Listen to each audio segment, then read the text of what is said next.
Are people with diabetes more likely to get COVID-19? Sugar ఉన్న పేషెంట్లకి Covid infection extra risk అనేది ఏం లేదు. కోవిడ్ ఇన్ఫెక్షన్ అందరికీ ఎట్లా వస్తుందో మిగతా పాపులేషన్ లో అట్లనే షుగర్ పేషెంట్స్ కూడా ఎఫెక్ట్ అవ్వచ్చు.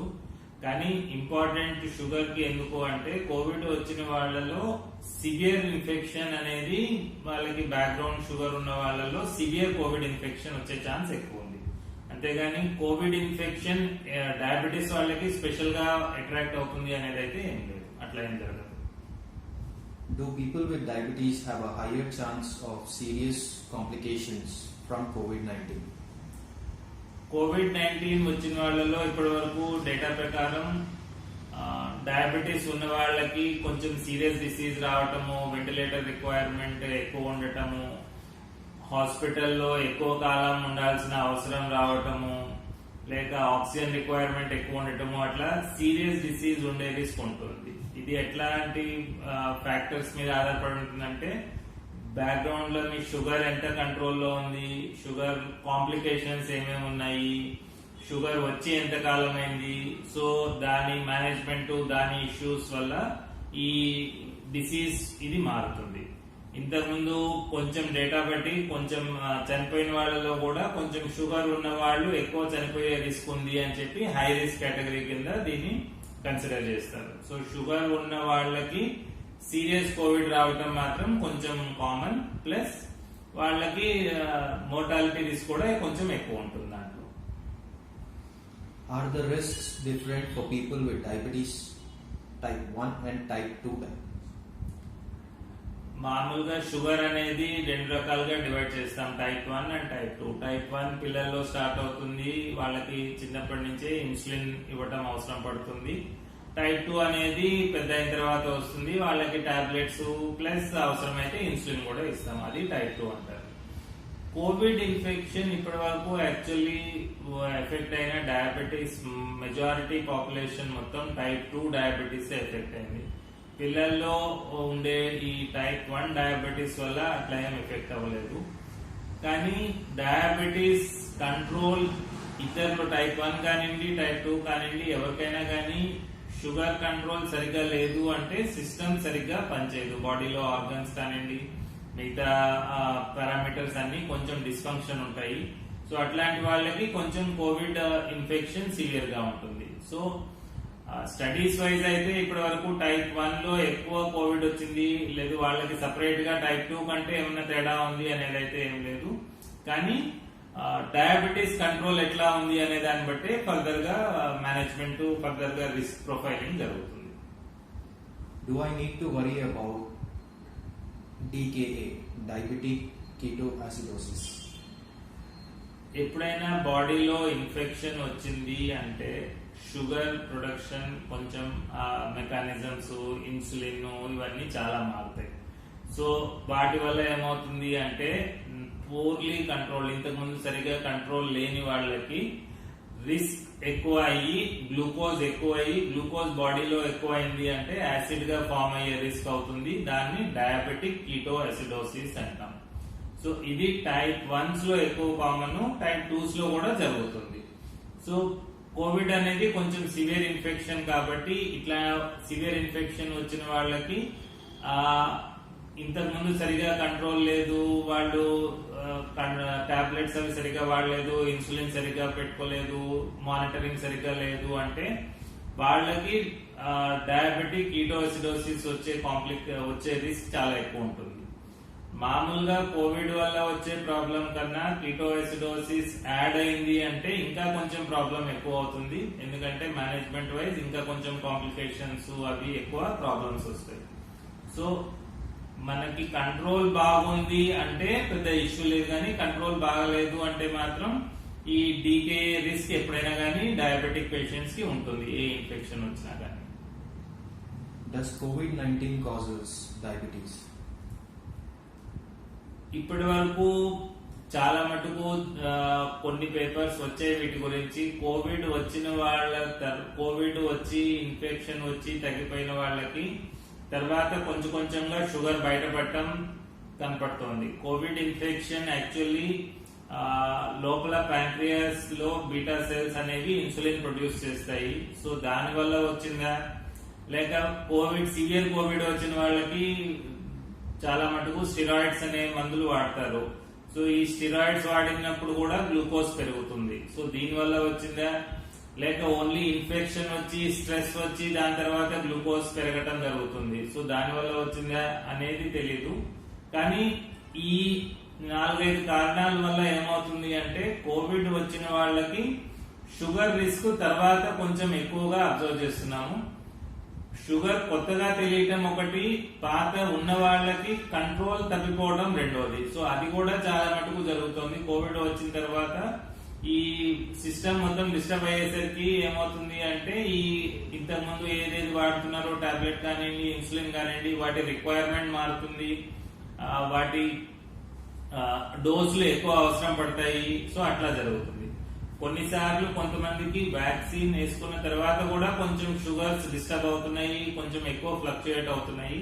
సో ఆ సిచ్యువేషన్ లో అవసరం బట్టి ఎక్కువ మానిటరింగ్ చేసుకొని మందులు కావాలంటే ఫ్రీక్వెంట్ గా అడ్జస్ట్ చేసుకొని దానికి తగ్గట్టు ట్రీట్మెంట్ తీసుకుంటే మళ్ళీ దీని వల్ల వచ్చే కాంప్లికేషన్స్ నుంచి తప్పించుకోవచ్చు.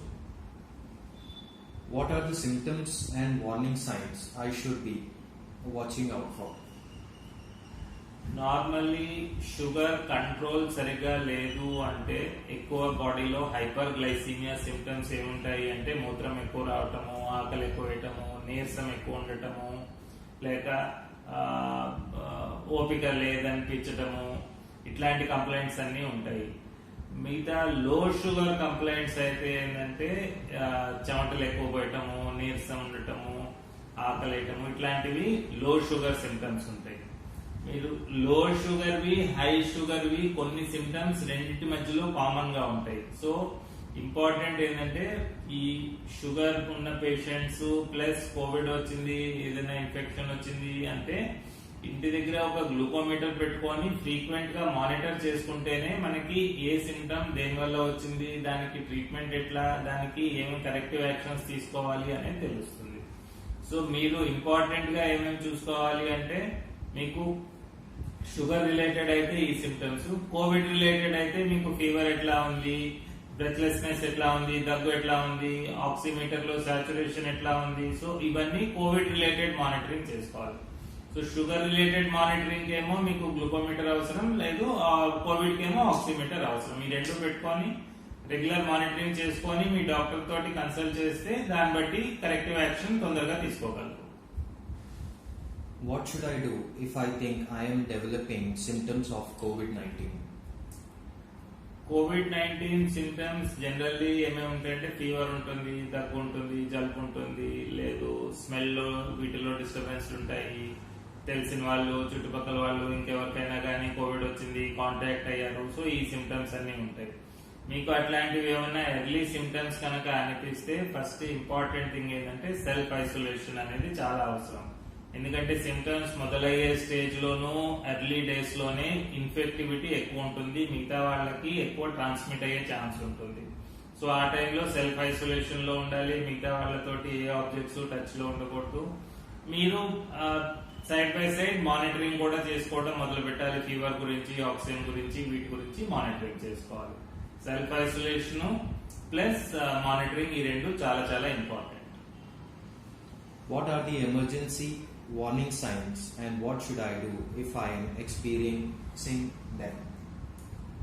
ఎమర్జెన్సీ సైన్స్ కొన్ని షుగర్ పేషెంట్స్ కి ఎప్పుడైనా కానీ కొంచెం వాంతులు ఎక్కువ అవుతున్నాయి, లేదు వాళ్ళకి బాగా ఇది ఎక్కువ నీరసం వచ్చేసింది, లేదు అన్కాన్షియస్ అవుతున్నారు, కొంచెం కన్ఫ్యూజన్ స్టేట్ లో ఉన్నారు, మాటలు సరిగ్గా మాట్లాడలేకపోతున్నారు. సో ఇట్లాంటి సిమ్టమ్స్ ఏమన్నా ఉన్నాయి అంటే అది షుగర్ ఫ్లక్చుయేషన్స్ చాలా ఎక్కువ ఉన్నట్టు, బాడీలో ఇన్ఫెక్షన్ ఎక్కువ ఉన్నట్టు. సో ఈ టైంలో ఏంటంటే మీరు ఇమీడియట్లీ హాస్పిటల్కి వెళ్ళి మేనేజ్మెంట్ తీసుకోవడం చాలా అవసరము. ఇంట్లో గనక గ్లూకోమీటర్ ఉంది అంటే లో షుగర్ వల్ల కూడా కొన్నిసార్లు అట్లాంటి సిమ్టమ్స్ ఉంటాయి. సో వెంటనే గ్లూకోజ్ సొల్యూషన్ ఏదైనా ఇవ్వాలి. ఒకవేళ హై షుగర్ గ్లూకోమీటర్ లో హై చూపిస్తోంది అంటే అప్పుడు కీటోన్స్ ఉండే రిస్క్ ఉంటుంది. సో సో ఎవరి దగ్గరైనా యూరిన్ స్ట్రిప్స్ ఉన్నాయి అంటే గ్లూకోజ్ స్ట్రిప్స్ మన కీటోన్ స్ట్రిప్స్ తోటి చెక్ చేసుకోవచ్చు.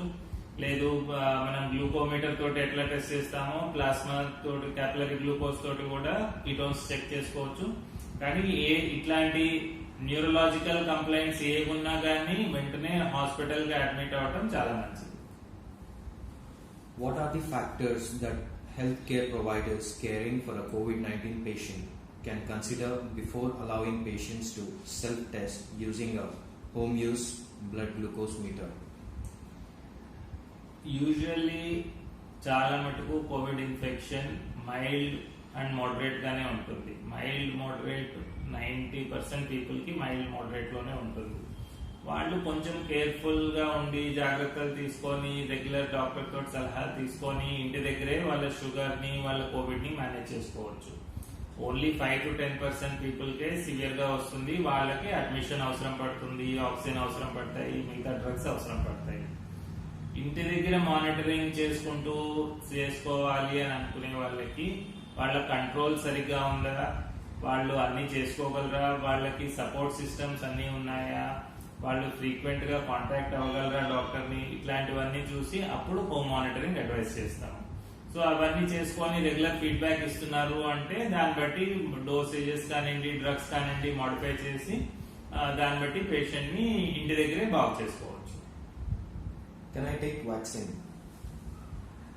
చాలా మటుకు డయాబెటిక్ పేషెంట్స్ ఇంతకుముందు వరి అయ్యే వాళ్ళు డయాబెటీస్ ఉంది నేను వ్యాక్సిన్ తీసుకోవచ్చు అని. డయాబెటీస్ ఉన్న వాళ్ళు ఫస్ట్ తీసుకోవాలి యాక్చువల్లీ. ఎందుకు అంటే ఇది హై ప్రయారిటీ రిస్క్ అని చెప్పి గవర్నమెంట్ కూడా అట్లనే పెట్టింది. డయాబెటీస్ ఉన్న వాళ్ళకి వ్యాక్సిన్ లో ఏమీ ప్రాబ్లం రాదు, ఏమీ స్పెషల్ ప్రికాషన్స్ ఏం అక్కర్లేదు. మీరు నార్మల్ గా ఏమేమి మెడిసిన్స్ వాడుతున్నారో ఏ ఇన్సులిన్ వాడుతున్నారో అవన్నీ రెగ్యులర్ షెడ్యూల్స్ అట్లనే వాడండి. ప్లస్ ఎప్పుడు ఫస్ట్ కానీ సెకండ్ డోస్ కానివ్వండి యాజ్ సూన్ యాజ్ పాసిబుల్ అందరూ వ్యాక్సినేషన్ తీసుకోండి. How to monitor glucose at home in isolation? Normally glucometers అన్ని రకాలు గ్లూకోమీటర్స్ కొంచెం స్టాండర్డ్ కంపెనీస్ తీసుకోండి. ఎందుకంటే అవి క్యాలిబ్రేషన్ సరిగా లేదు అంటే మీకు వాల్యూస్ బాగా ఎరాటిక్ గా వస్తాయి. అప్పుడు దాని ఎరాటిక్ వాల్యూస్ తోటి మనం కంట్రోల్ ట్రాకింగ్ చేయడం కష్టం అవుతుంది. కానీ గ్లూకోమీటర్ ఒకటే ఇంటి దగ్గర చెప్తాము. పాతకాలంలో యూరిన్ గ్లూకోజ్ అని చెప్పేవాళ్ళు, కానీ అది ఇప్పుడు పెద్ద వాడట్లేదు.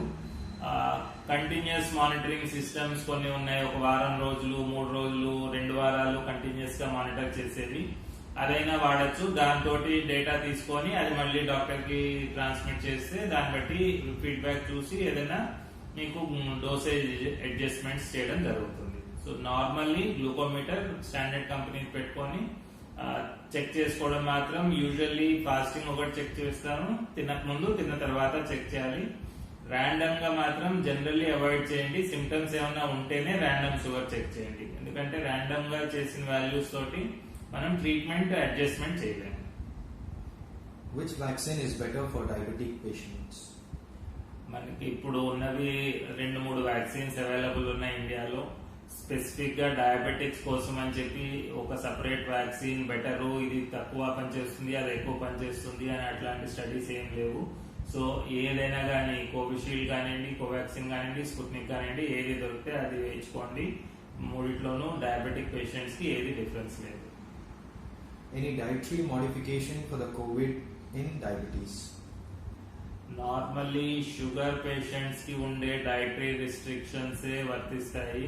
తీపి పదార్థాలు ఏవి తినకూడదు, దుంపకూరలు ఏవి తినకూడదు, వైట్ రైస్ వద్దు, జ్యూస్లు ఏవి వద్దు, మామిడిపండు అరటిపండు ఇట్లాంటివి వద్దు. ఇవన్నీ జనరల్ డయాబెటిక్ పేషెంట్స్ కి వర్తించేవి వర్తిస్తాయి. స్పెసిఫిక్ గా కోవిడ్ లో అదర్ దాన్ దిస్ ఏమి డైటరీ రెస్ట్రిక్షన్స్ ఏమి ఉండవు.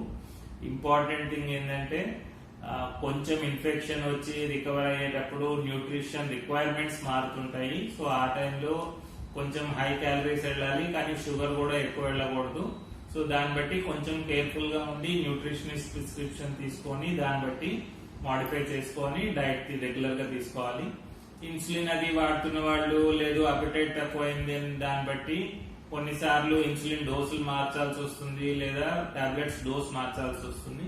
సో కొంచెం ఇన్ఫెక్షన్ టైము రికవరీ టైంలో ఎక్కువ frequent feedbacks with the doctor పెట్టుకొని దాన్ని బట్టి మీరు డోస్ అడ్జస్ట్మెంట్స్ చేసుకుంటే ఇంప్రూవ్మెంట్ అవుతుంది. Can I use only tablets in COVID and diabetes? Sugar tablets ఎవరిదైతే టాబ్లెట్స్ తోటి బాగానే కంట్రోల్లో ఉన్నారు, పెద్ద డిస్టర్బెన్స్ లేదు, HbA1c 3 నెలల యావరేజ్ షుగర్ బాగానే ఉంది, మైల్డ్ కోవిడ్ ఉంది అంటే పాసిబ్లీ టాబ్లెట్స్ అట్లనే కంటిన్యూ చేస్తాము. ఇన్ఫెక్షన్ కి సరిపడా టాబ్లెట్స్ వేరే వాడి అది తగ్గిపోతుంది. కొన్నిసార్లు ఏమవుతుందంటే కోవిడ్ సివియర్ గా వచ్చింది, వాళ్ళకి స్టిరాయిడ్స్ అవసరం పడతాయి. సో స్టిరాయిడ్స్ అవసరం అయ్యాయి అంటే ఎక్కువ డోస్ వెళ్ళింది అంటే స్టిరాయిడ్స్ బాగా షుగర్ ని బాగా ఎక్కువ చేస్తాయి. సో ఎక్కువ చేసింది అంటే అప్పుడు ఓన్లీ టాబ్లెట్స్ తోటి పని అవ్వదు. అప్పుడు వాళ్ళకి ఆ కొన్ని రోజులు, ఒక వారం రోజులు కానివ్వండి, ఒక 2-3 వారాలు, నెల రోజుల వరకు ఇన్సులిన్ అవసరం పడుతుంది. ఆ టైంలో ఇన్సులిన్ తీసుకొని మళ్ళీ తర్వాత మొత్తం తగ్గిపోయిన తర్వాత ఇన్సులిన్ ఆపేసి మళ్ళీ ఒరిజినల్ టాబ్లెట్స్ వాడచ్చు. సో ఓన్లీ టాబ్లెట్స్ వాడటం అనేది ఫిక్స్డ్ కాదు. మీ డాక్టర్ మీ కండిషన్ అసెస్మెంట్ బట్టి ఇన్సులిన్ వాడాల్సిన అవసరం ఉందంటే సజెస్ట్ చేస్తారు. సో అప్పుడు ఒక షార్ట్ టర్మ్ కోసం ఇన్సులిన్ తప్పకుండా తీసుకోండి. అవసరం లేదు అని అనుకుంటే మీకు ఓన్లీ టాబ్లెట్ తోటైనా కొంతమందికి జరగచ్చు అట్లా. Which insulin is better in management of COVID? Insulins అట్లా కోవిడ్ స్పెసిఫిక్ గా ఏమీ తేడా లేదు. ఇన్సులిన్స్ మామూలుగా వాడేవి short acting and long acting అంటాము. షార్ట్ యాక్టింగ్ అంటే ఓన్లీ తినే ముందు తీసుకొని తిన్న తర్వాత పెరిగే గ్లూకోజ్ ని కంట్రోల్ చేస్తుంది. లాంగ్ యాక్టింగ్ అంటే రోజు మొత్తం పనిచేసే ఇన్సులిన్స్ ఉంటాయి. ఈ రెండు కలిపిన కాంబినేషన్లు కూడా ఉంటాయి. సో ఇవి అవసరం బట్టి ఓన్లీ కొంతమందికి ఒక షార్ట్ యాక్టింగ్ ఇస్తాం, కొంతమందికి ఓన్లీ లాంగ్ యాక్టింగ్ లేదా కాంబినేషన్ కూడా ఇస్తాము. సో ఒక స్పెసిఫిక్ ఇన్సులిన్ అనేది ఏం లేదు ఇది బెటర్ అని చెప్పడానికి. పేషెంట్ షుగర్ ఏ టైంలో ఎక్కువ అవుతుంది, తినక ముందు ఎక్కువ అవుతుందా, తిన్న తర్వాత ఎక్కువ అవుతుందా, ఏ డోసులు వాడగలడు, ఎంత ఫ్రీక్వెంట్ గా మానిటర్ చేయగలడు అనే దాన్ని బట్టి ఇన్సులిన్ ప్రిస్క్రిప్షన్ మారుతుంది. సో అకార్డింగ్లీ ఇన్సులిన్ తీసుకొని దాన్ని బట్టి ఫ్రీక్వెంట్ గా చెక్ చేసుకొని పేషెంట్ డాక్టర్ కి రిపోర్ట్స్ పంపిస్తుందండి. How long to be in self-isolation after COVID infection? COVID infection వచ్చిన తర్వాత generally 1 to 2 weeks self isolation లో ఉండాల్సి వస్తుంది. 10 days వరకు తర్వాత జనరల్లీ మనం మళ్ళీ నెగిటివ్ ఆర్టీపీసీఆర్ రిపోర్ట్ తీసుకోవాలి. రిపోర్ట్ నెగిటివ్ వచ్చిన తర్వాత మీరు మళ్ళీ ఐసోలేషన్ నుంచి బయటికి రావచ్చు. మిగతా ఫ్యామిలీ మెంబర్స్ తోటి కానివ్వండి, వర్క్ మెంబర్స్ తోటి కానివ్వండి కలవచ్చు. సో ఇనీషియల్ ఇన్ఫెక్షన్ మాత్రం మాక్సిమం ఫస్ట్ వీక్ లో ఉంటుంది. సిమ్టమ్స్ స్టార్ట్ అయ్యేటప్పుడు స్టార్ట్ అయ్యే 1-2 రోజుల ముందు. సో ఆ టైంలో మాత్రం మాక్సిమం సెల్ఫ్ ఐసోలేషన్ ఉండాలి. తర్వాత నెగిటివ్ ఆర్టీపీసీఆర్ వచ్చేంత వరకు సెల్ఫ్ ఐసోలేషన్ లో ఉండటం చాలా చాలా అవసరం.